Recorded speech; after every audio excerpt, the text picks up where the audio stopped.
22ാമത്തെ വയസ്സിൽ കയ്യിലൊരു വാളുമേന്തി സ്വന്തം കുഞ്ഞിനെ പുറത്തു കെട്ടിവെച്ച് ബ്രിട്ടീഷ് പടയോട് ഒറ്റയ്ക്ക് പോരാടിയ ഒരു ഇന്ത്യൻ സിംഹത്തെക്കുറിച്ച് നിങ്ങൾ കേട്ടിട്ടുണ്ടോ?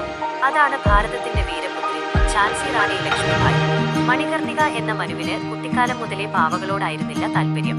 കുതിരസവാരിയും വാൾപ്പയറ്റും അമ്പെയ്ത്തുമായിരുന്നു അവളുടെ വിനോദങ്ങൾ.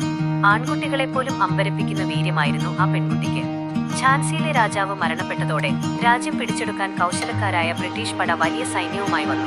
ഭയന്നു പിന്മാറാൻ അവൾ വെറുമൊരു പെണ്ണല്ലായിരുന്നു, ഝാൻസിയുടെ റാണിയായിരുന്നു. തോക്കുകളുമായി വന്ന വെള്ളക്കാരുടെ മുഖത്ത് നോക്കി ആ ധീരവനിത സിംഹത്തെ പോലെ ഗർജിച്ചു. മേരി ഝാൻസി നഹി തൂക്കി, എന്റെ ഝാൻസി ഞാൻ ജീവനുള്ളിടത്തോളം വിട്ടുതരില്ല. പിന്നെ രാജ്യം കണ്ടത് ചോര തിളയ്ക്കുന്ന യുദ്ധമായിരുന്നു. കോട്ട വളഞ്ഞ ശത്രുക്കളെ വെട്ടിനിരത്തിക്കൊണ്ട് റാണി കുതിരപ്പുറത്ത് പാഞ്ഞു ചെന്നു.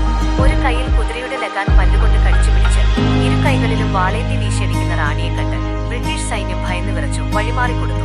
രാജ്യത്തിന്റെ സ്വാതന്ത്ര്യത്തിനു വേണ്ടി പോരാടി ആ ധീരവനിത വീരമൃത്യു വരിച്ചെങ്കിലും ഇന്നും ഇന്ത്യൻ മണ്ണിൽ ധീരതയുടെയും പെൺകരുത്തിന്റെയും ഒന്നാമത്തെ പേര്